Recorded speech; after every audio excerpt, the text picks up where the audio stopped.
Thank God I grew up in the 70s and 80s. So I was born in 1970. All right, so I was 10 years old in 1980. I get paid the big bucks. 1970 plus 10 is 1980. Shocking.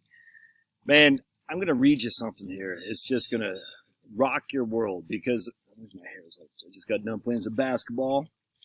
Took my kid out with a three-pointer. Yeah. Finally got a W for your old buddy Josh. I feel bad for people who are struggling right now. I do, 100%. And I hate to be like, you don't know how good you have it, because that's a boomer. I'm not a boomer. But man, you don't know how good you have it. Not just the people who weren't grown up who were born in the 90s and aughts. I just think it's so easy to forget how good we have it. And I'm just going to share, check this out, man. I love this stuff. I'm so weird. So this is from the EIA, the Energy Information Administration, from 1978. All right, now you guys might not know this. I do, because I follow this stuff.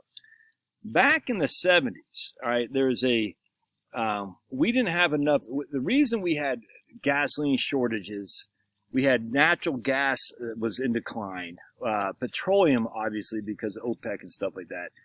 So we had to ramp up our coal because we had no other source of energy generation, and electricity generation in particular. I'm going to share with you in just a second. And so I'm going to prove it to you here in just a second. So we had to ramp up coal, but we all know that coal is pollution. There's no one's going to deny that coal pollutes. No one's going to deny that. But anyway, the point being was Carter wanted more and more solar, which even to this day is it's so small. It's silly to even debate this anymore. People want to debate solar, you got to blow them away. They're not in reality. You can make an argument for wind. That's stupid because wind is so inefficient. It's so bad. It's so ugly. It's so destructive to the economy and the environment. Never mind human beings, and never mind the critters that play. But at least wind, in terms of the production we're getting on electricity source, is much, much greater than solar. Solar is just a joke. It's just no other way around that. Anyway, so back in the 70s, we were having this horrible energy crisis. Horrible. That's why Carter says the great malaise. The great malaise. You might not remember, but one of the things with Carter, he was chased by a killer rabbit, which is kind of funny when he's sitting on a lake in Georgia or something like that. It's actually kind of funny. But anyway, the great malaise. Turn your heating down. You know what I'm saying? Don't turn your air conditioning up, all that stuff. That's not how America operates, baby. America, we kick ass and take names. But that's the great malaise that happened under Carter. All right, so check this. So this was an issue, big time. So check this out. So here's energy production by primary energy type, 1947 and 1977. We got coal, natural gas, crude, hydro, and hardly any nuclear, hardly any geothermal. Anyway, so total gross energy production. Right now we're going to look at coal. All right, so watch coal. And you can see, crude oil. You can see, so trillions of BTUs. All right, basically 3,500 BTUs is 1 kilowatt hour of electricity, if that makes sense. Now, how do you divide a trillion? I don't know how to do that, but let's just say a hell of a lot of kilowatt hours, if that makes sense. So anyway, just remember, it's about 3,500 BTUs is 1 kilowatt hour of electricity consumed. But this is for total energy.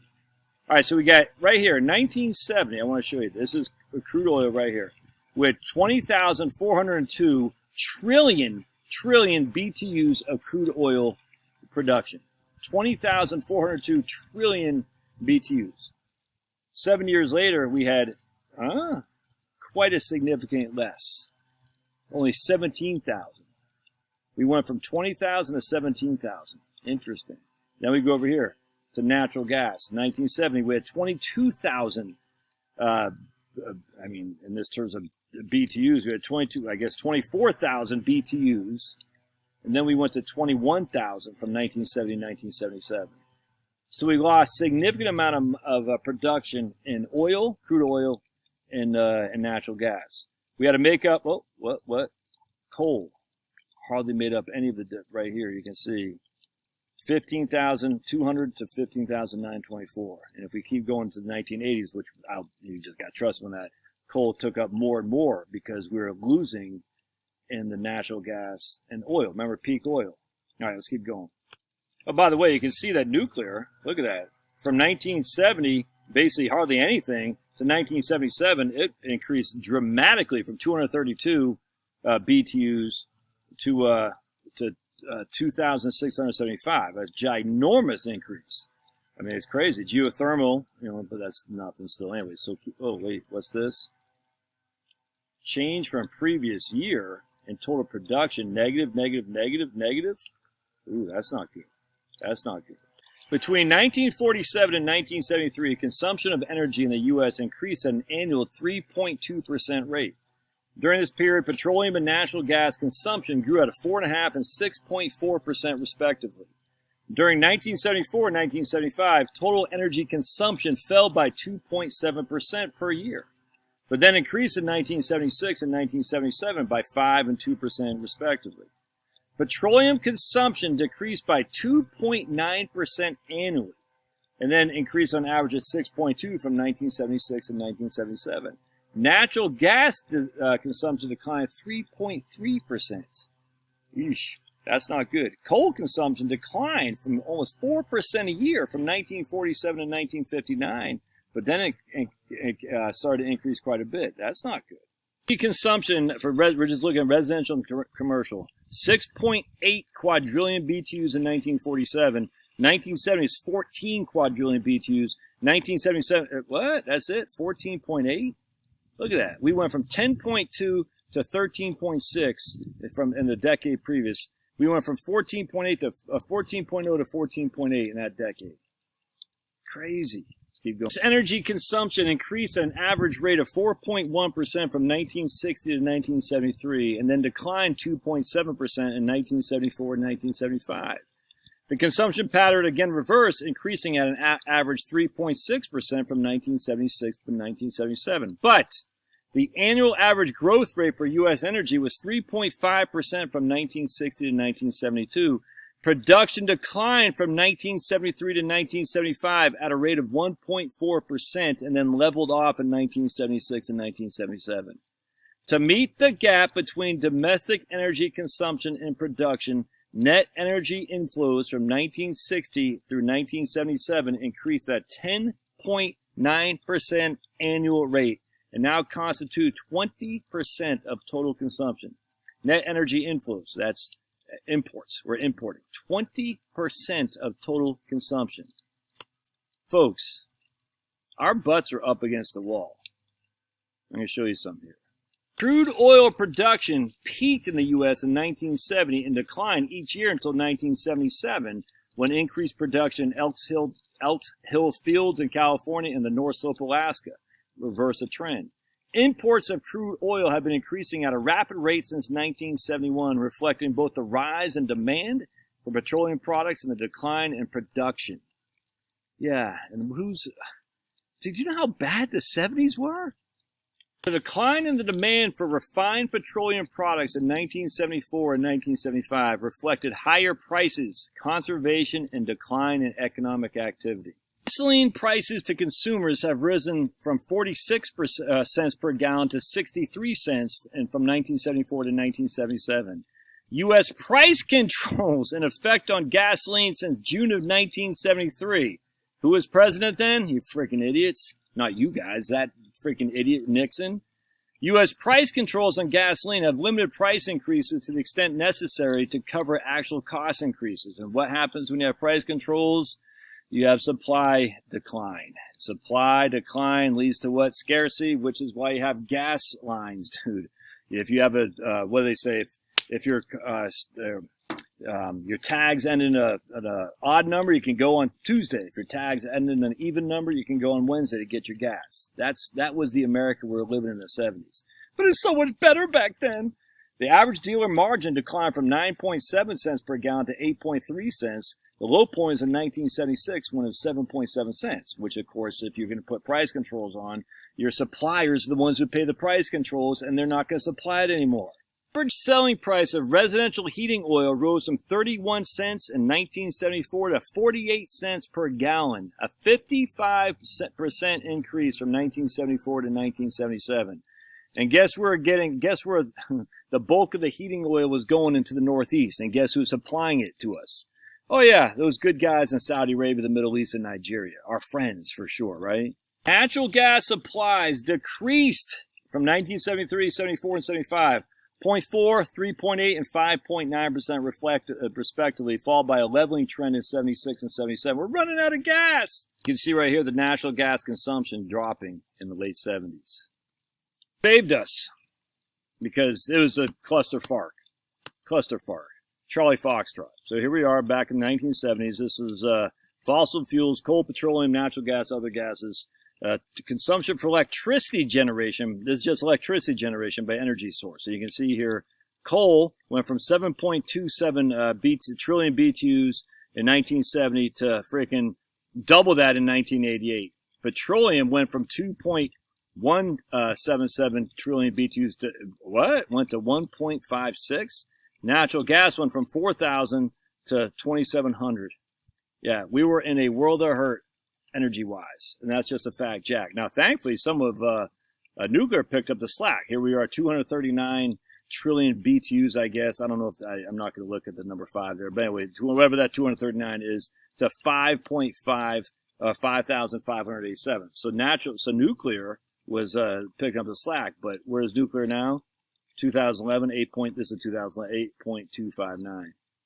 Here's petroleum way down here, again, because we're not using petroleum for electricity, but look at natural gas. Took off like a bat out of hell. Huh, what happened right around here to make natural gas go from there to there? Anyone want to guess what happened and make it cleaner, abundant, and cheaper? Hydraulic fracturing is what happened. And also petroleum too, but we don't use petroleum for oil. That doesn't make any sense. We use petroleum for heating oil for sure, and lots of transportation for petroleum, but for plastics, all that stuff, oil. But when it comes to natural gas, it's much more efficient and much cleaner for generating electricity. It's just a fact. Can you imagine though, not knowing this and everything you've just? I sit there in awe of how many people gripe when I'm sitting there thinking, dude, you got literally all the meat you could possibly want. You could take a plane to freaking Los Angeles if you want. It won't break the bank. Let me show you something else here too. There's a TV in 1970. It cost $740 with a remote. Now look at that crappy thing. You know how much your median income was back then? Oh, like $3,000, something like that. But it's like $3,000, $4,000. And this right here costs 4 months of your labor. Now look at this food sealer, $15. Trash compactor, side-by-side fridge. So if you were to buy a TV and a side-by-side fridge in 1 year, that's going to take up probably half of your earnings. Look at this range with whatever the hell that is, $400. Cookery, portable tape player, a portable TV. Look at that crappy thing. At least it's color. I think it's color. Just 85 watts alternating current. Delivers 22,000 volts. Wow, that's crazy.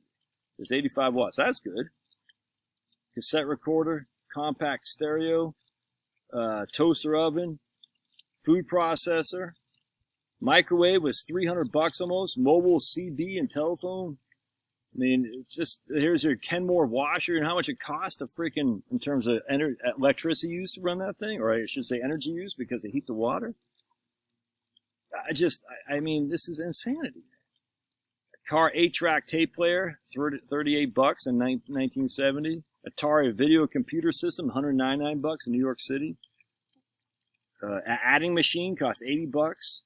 Tape cassette player costs $30. Dude, that might not seem like much today, but back then that was a lot of money. Yeah, I'm just glad I was born then, because I mean, it was like getting a new pair of shoes was like freaking. I mean, it's just, and I hate to say kids' because I don't think it's just kids. There's a lot of middle-agers too, like it's so much worse now because Bo Biden or Trump. I'm just like, do you not remember? Do you not remember? You didn't have meat every single day for dinner. And maybe you did. I didn't. You didn't have, just the amount of stuff we have is insanity, which makes our lives easier. Now, I'm going to show you something else, too. Check this out. 1975, the average cost per kilowatt hour was $3.50 in 1975. Today is, at least here in Georgia, about $8.50 per kilowatt hour. All right, that's 50 years later. You see what I'm saying? And how much more efficient are the products that we have? And better as well?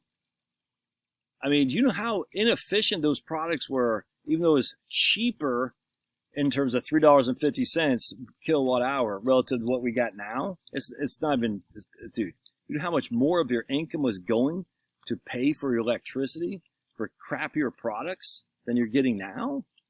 That didn't last as long, that were a hell of a lot less efficient, that cost a hell of a lot more to buy, and it costs a hell of a lot more to operate because of electricity prices.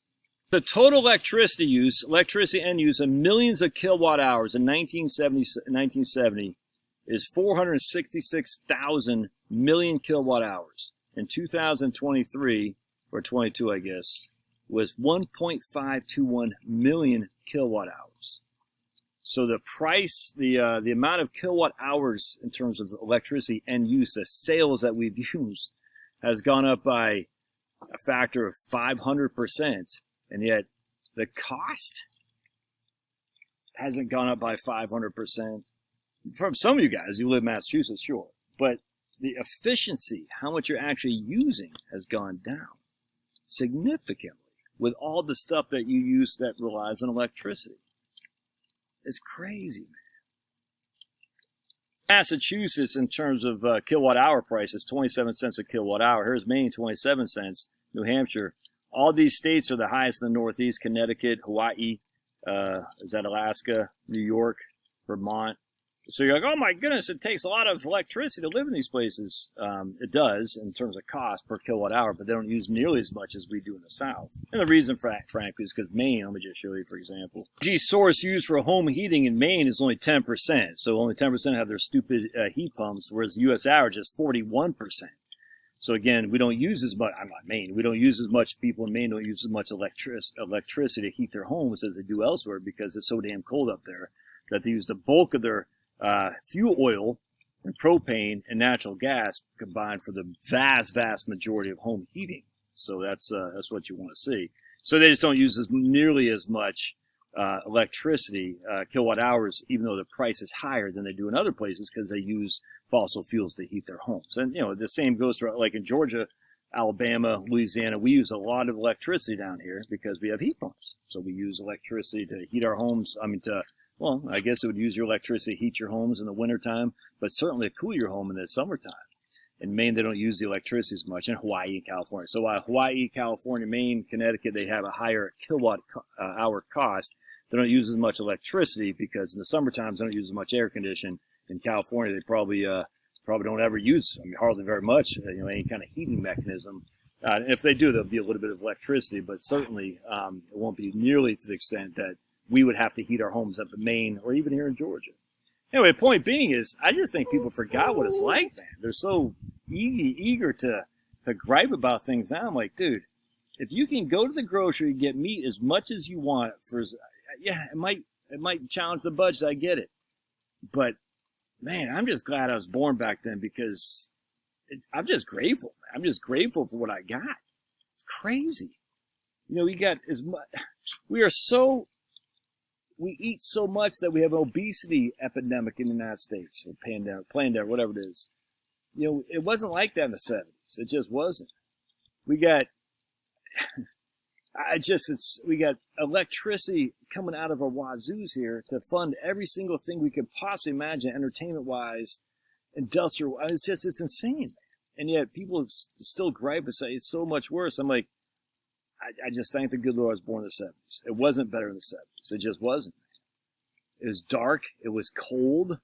It was very scarcity was the letter of the land or the letter of the day, whatever. And now we just don't have the same much. We don't have as much. Now, if we don't get our energy under wraps, and we need Trump to do that because Biden's not going to do it, and Beau Biden wants us all to suffer like a fiefdom. But if we don't get our energy production back to snuff, we're going back to the 70s without question. I just say thank the good Lord I survived that because I know what it's like, and I don't want to deal with that again, but I can't because I survived it before. And you can too. What else are you going to do? Jump off a bridge? Yeah. Just be grateful for what you got. All right, we'll see you guys. Love your thoughts.